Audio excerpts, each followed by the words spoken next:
Vaccine की report के बाद अब आपको किसान आंदोलन की लेटेस्ट ग्राउंड रिपोर्ट बताते हैं। दिल्ली के हर एक बॉर्डर पर डेरा डालने के बाद 8 दिसंबर को आंदोलनकारी किसान भारत बंद करने जा रहे हैं।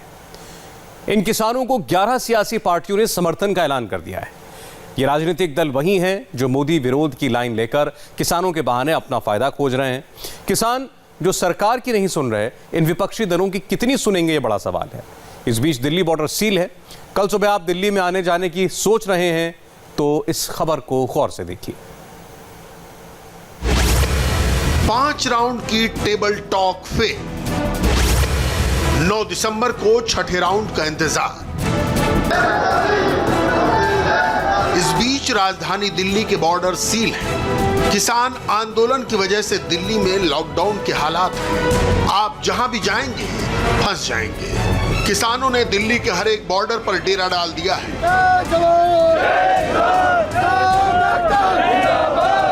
सरकार से डायरेक्ट बातचीत के जारी रहने के बीच किसान अपनी जगह से हिलने को तैयार नहीं है। दिल्ली आने जाने वाले लोगों को भारी परेशानी का सामना करना पड़ रहा है, क्योंकि जिधर से भी निकलना चाहते हैं वो रास्ता बंद है। गाजीपुर बॉर्डर, सिंघू बॉर्डर, टिकरी बॉर्डर, नोएडा बॉर्डर। एक तरफ किसानों की राउंड टेबल वार्ता और दूसरी ओर सड़क बंद का सीन। और इस बीच 8 दिसंबर को भारत बंद का ऐलान। आंदोलनकारी किसानों की रणनीति आप समझ सकते हैं। नतीजा ये है कि दिल्ली बंधक बनती जा रही है। दिल्ली के सिंघू, औचंदी, लामपुर, पियाऊ मनियारी, NH-44, मंगेश, टिकरी, झरौदा, गाजीपुर और चिल्ला बॉर्डर पूरी तरह बंद है। जबकि कालिंदी कुंज, सूरजकुंड, बदरपुर, आयानगर, सफियाबाद, सबोली, भोपुरा, अप्सरा, पेरीफेरल एक्सप्रेसवे, झटिकरा 2 व्हीलर के लिए, झांसा, दौराला, कापासेड़ा, रजोकरी, बिजवासन, पालम विहार, डुंडाहेड़ा और बड़ूसराय बॉर्डर खुले हुए हैं। गाजीपुर बॉर्डर पर हैरान करने वाला मंजर दिख रहा है। नेशनल हाईवे पर करीब 1 किलोमीटर से ज्यादा जगह पर किसान अपनी अपनी गाड़ियों के साथ डटे हैं। किसानों ने पूरा हाईवे ब्लॉक कर दिया है। किसानों के विरोध के कारण NH-24 पर दिल्ली को गाजियाबाद से जोड़ने वाली गाजीपुर सीमा को भी बंद कर दिया गया है। लोगों को सलाह दी गई है कि वो दिल्ली आने के लिए NH-24 से बचें। दिल्ली आने के लिए अप्सरा, भोपुरा, DND का इस्तेमाल करें। इस वक्त मैं गाजीपुर बॉर्डर यानी NH-9 पर मौजूद हूँ। दरअसल ये जो पूरा हाईवे है ये 4 लेन का बना हुआ है। 2 लेन इसमें आने के हैं और 2 लेन जाने के हैं। जिस तरफ मैं मौजूद हूँ और जिस तरफ की तस्वीर आप ये देख रहे हैं, दरअसल गाजियाबाद और नोएडा से दिल्ली की तरफ जाने का रास्ता है। लेकिन एक बार आप यहाँ पर अगर नजर डालेंगे कितनी ज्यादा तादाद में यहाँ पर किसान पहुंचे हुए हैं और अपनी पूरी तैयारी के साथ। तस्वीर आप देखिए कैसे इन्होंने यहाँ पर रास्ते को ब्लॉक करके यहाँ पर प्रदर्शन कर रहे हैं। लगातार यहाँ पर नारेबाजी की जा रही है। और अगर आप तस्वीर देखें यहाँ पर कई यहाँ पर जो ट्रक गाड़ियां हैं वो यहाँ पर मौजूद हैं, ट्रॉलीज हैं, ट्रैक्टर्स हैं, मिनी ट्रक हैं, जिसमें जो किसान हैं वो पूरा इंतजाम अपना यहाँ पर करके पहुंचे हुए हैं। धीरे धीरे जब हम आगे बढ़ेंगे हम आपको यहाँ पर तस्वीर एक बार चाहेंगे कि आप यहाँ का पूरा नजारा देखें और ये समझें कि आखिर इस रास्ते को जो बंद किया गया है, जो अमूमन आवाजाही के लिए भारी तादाद में लोग इसका इस्तेमाल करते हैं, और अगर आप इसी तरह से आगे बढ़ते जाएंगे तो तकरीबन 1 किलोमीटर तक आपको इसी तरह की तस्वीर नजर आएगी।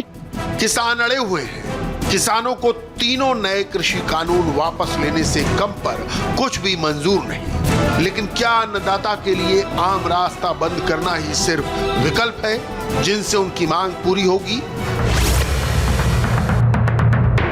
दिल्ली सील करने की आंदोलनकारी किसानों की प्लानिंग का नतीजा है कि नोएडा को दिल्ली से जोड़ने वाले गौतम बुद्ध नगर द्वार के पास किसानों के विरोध के कारण दिल्ली नोएडा लिंक रोड बंद करना पड़ा है। ऐसे में लोगों को दिल्ली आने के लिए नोएडा लिंक रोड से बचने और DND का इस्तेमाल करने की सलाह दी गई है। इस वक्त हम मौजूद है दिल्ली नोएडा चिल्ला बॉर्डर पर और आप यहां पर देखेंगे कि दोनों तरफ की जो रोड है वो पुलिस के द्वारा बंद की गई है। ये सामने जो आप सड़क देख रहे हैं दरअसल ये दिल्ली को नोएडा से जोड़ती है। अगर आप यमुना बैंक अक्षरधाम की तरफ से नोएडा में सीधा दाखिल होते हैं तो ये वही सड़क है, लेकिन पुलिस ने इसको अक्षरधाम मंदिर के पास से ही बंद किया हुआ है। तकरीबन 2 किलोमीटर पहले से ही ये बैरिकेड यहां पर लगे हुए हैं। तो लोगों को अब अगर नोएडा में दाखिल होना है तो उन्हें दूसरे रास्ते लेने पड़ेंगे, यानी कि मयूर विहार फेज 3 जो कोंडली का इलाका है वहां से आप नोएडा में दाखिल हो सकते हैं। न्यू अशोक नगर की तरफ से नोएडा में दाखिल हो सकते हैं। किसान सड़क से कब हटेंगे? सुनते ही प्रदर्शनकारी किसान कहते हैं जब सरकार उनकी 100% मांग कबूल करेगी, यानी पूरी तरह से तीनों नए कृषि कानून को रोल बैक करेगी। सरकार कह चुकी है ये संभव नहीं है, लेकिन किसान बीच का रास्ता नहीं चाहते। उन्हें 100% चाहिए, वरना सड़क पर टिके रहेंगे। टीकरी बॉर्डर पर किसान 11 दिन से डटे हुए हैं। किसानों का आंदोलन हिंसक ना हो, इसको लेकर प्रशासन की तरफ से सारे इंतजाम किए गए हैं। दिल्ली पुलिस की तैनाती है, रैपिड एक्शन फोर्स चौकसी कर रही है। दिल्ली में किसानों की एंट्री ना हो, लिहाजा अच्छे खासे इंतजाम किए गए हैं। पूरी तरीके से बंद किया गया है। इस बैरिकेड के आप दूसरी तरफ देखेंगे जहां पर नारेबाजी हो रही है, जहां पर किसान प्रदर्शन कर रहे हैं, वहां पर हजारों की संख्या में किसान मौजूद है। लेकिन बैरिकेड के दूसरी तरफ की अगर हम बात करते हैं, जो कि दिल्ली का पूरा इलाका पड़ता है, तो यहाँ पर आप देखेंगे कि rapid action force Delhi police भारी संख्या में यहाँ पर तैनात है। दिल्ली पुलिस का साफ तौर पर कह रहे हैं कि अगर लॉ एंड ऑर्डर सिचुएशन बिगड़ती है, उसको देखते हुए तमाम बंदोबस्त यहाँ पर किए गए हैं। Rapid action force, Delhi police, साथ ही वाटर कैनन और जेसीबी की मदद से जो प्रदर्शनकारी हैं उनको रोकने की यहाँ पर कोशिश की जाएगी। टिकरी के साथ साथ सिंघू बॉर्डर भी 11 दिन से पूरी तरह ब्लॉक है। आम लोगों के लिए यहाँ ट्रैफिक डायवर्ट किया गया है। इस रास्ते से गुजरना आपको मुसीबत में डाल सकता है। सिंघू बॉर्डर जो है सबसे इंपॉर्टेंट बॉर्डर है और उसके पीछे की वजह यह है कि ये जो पूरा सीधा रास्ता है, ये सीधा रास्ता जाता है यहाँ से करनाल, चंडीगढ़ और हिमाचल की तरफ ये पूरा रास्ता जाता है। आगे ये जो रास्ता है इसे फिलहाल दोनों तरफ से बंद कर दिया गया है। अगर आप दिल्ली में रहते हैं और दिल्ली में रहते हुए आपको चंडीगढ़ जाना है, करनाल जाना है, इस रूट पर जाना है, तो आप सिंधु बॉर्डर इस्तेमाल करते हैं। लेकिन अब सिंघू बॉर्डर की आप सामने तस्वीरें देख सकते हैं। सामने ये बिल्कुल बॉर्डर है, जो रेड लाइट है ये बॉर्डर है, इसके आगे हरियाणा शुरू हो जाता है। और यहाँ पर कि आप क्या तस्वीरें देख रहे हैं, रेड लाइट पर ही पूरी तरीके से यहाँ पर तमाम ट्रैक्टर ट्रॉलियां खड़े हुए हैं, टेंट लगे हुए हैं, यहाँ पर लगातार स्पीच दी जा रही है। इस रूट को बंद कर दिया गया है, आपकी गाड़ी आगे नहीं जा सकती। और इसी वजह से पुलिस ने भी, क्योंकि यहाँ पर जो किसानों का आंदोलन चल रहा है, आप सामने की तरफ तस्वीरें देख लीजिए, यहाँ पर इस तरीके के न केवल नॉर्मल बैरिकेड बल्कि जो सीमेंटेड बैरिकेड हैं उनकी बाकायदा पूरी एक लेयर यहाँ पर लगाई हुई है, उनके ऊपर कटीले तार लगाए हुए हैं और साथ ही ये जो डंपर खड़े हुए हैं इनमें मिट्टी भरी हुई है ताकि जो किसान है वो दिल्ली की तरफ कूच ना कर पाए। साथ ही यहाँ पर फोर्स यहाँ पर खड़ी हुई है किसी भी स्थिति से निपटने के लिए। जैम की इन तस्वीरों की जिम्मेदारी आम जनता किसके सिर डाले, सरकार पर या किसान? संसद से पारित कानून के खिलाफ सड़क पर बैठे किसानों को नया कानून सिरे से मंजूर है और सरकार की दलील है कि कानून वापसी के अलावा और भी कई बीच के रास्ते हो सकते हैं।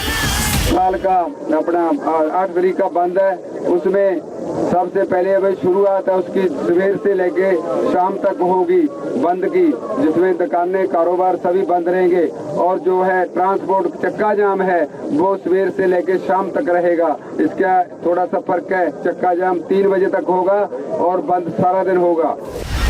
इस बीच आंदोलन परेशानी का सबब बनता जा रहा है और अब नई राजनीतिक पोपलें खिलने से आंदोलन सियासी तौर पर हाईजैक करने की तैयारी भी दिख रही है। ऐसा क्यों है?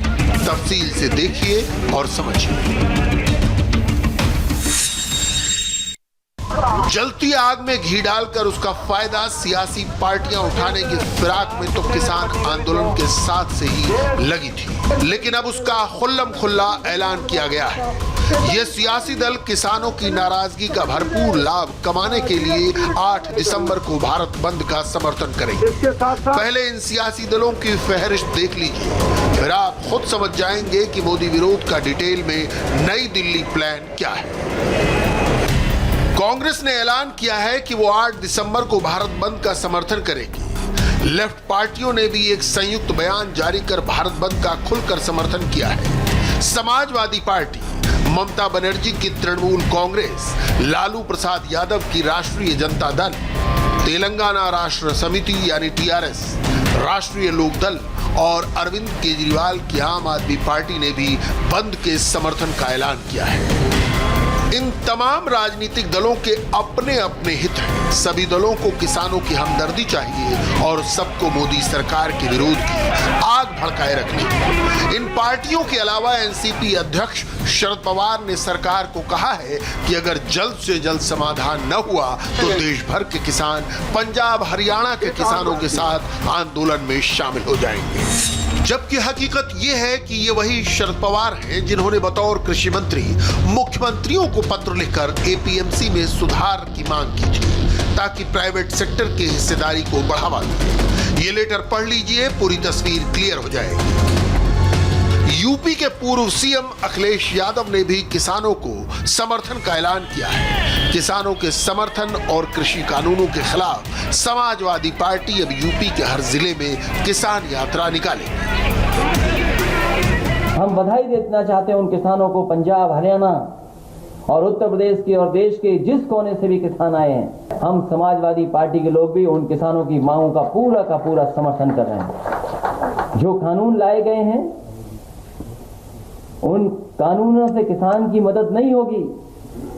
हमारे देश की किसान की मदद तभी होगी जब सरकार आगे आए।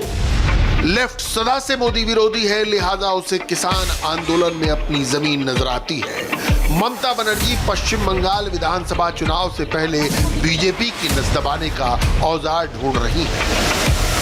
फार्मर्स के लिए एक सबसे ज़्यादा एक खतरा का चीज़ है कि फार्मर्स को भी जितना भी हक है उसको छीन लिया है। अभी फार्मर्स कहाँ जाएंगे? कोई जोतदार आएंगे, कोई लुटेरा आएगा लेके चला जाएंगे। बीजेपी क्यों ऐसा कर रहा है? बीजेपी देश को क्यों नहीं देख रहा है? देश का इकोनॉमी क्यों डेवलप नहीं कर रहा है? कोविड का वैक्सीन लेके जल्दी से जल्दी वैक्सीन लोगों को क्यों नहीं पहुँचाया? क्यों फार्मर्स के ऊपर में इतना अत्याचार करते हैं? अखिलेश यादव बीजेपी के हाथों ऐतिहासिक हार भूल नहीं पा रहे। आंदोलन उन्हें मौका लगता है। आरजेडी बिहार में ताजा हार का हिसाब किसान आंदोलन में तलाश रही है। तेजस्वी यादव किसानों के साथ आंदोलन में कंधे से कंधा मिलाकर चलने की चाहत रखते हैं। किसान विरोधी जो बिल है, जो कृषि बिल जो भारत सरकार ने लाने का काम किया है, ये किसान विरोधी है और हम लोगों की मांग है कि जो किसान जो सड़कों पर जो आंदोलन कर रहे हैं उनकी हर एक मांग को जो है पूरी की जाए। किसान जो है अन्नदाता है और किसान जो है वो पूरे विश्व को जो है खिलाने का काम करता है, अन्नदाता है। और भारत जो देश है लगभग जो है कृषि प्रधान देश है। 70 से 80% जो है वो कृषि पर हम लोग निर्भर करते हैं। ग्रेटर हैदराबाद चुनाव में बीजेपी का कमल खिलने से टीआरएस परेशान है। इन सबको किसान आंदोलन मोदी सरकार के खिलाफ ट्रम्प कार्ड दिख रहा है। किसान सियासी पार्टियों के लिए कहीं नुमाइशी नाराजगी का सबब न बन जाए, लिहाजा सरकार बार बार किसानों से सीधे संवाद में गलतफहमी की हर तस्वीर को साफ कर रही है।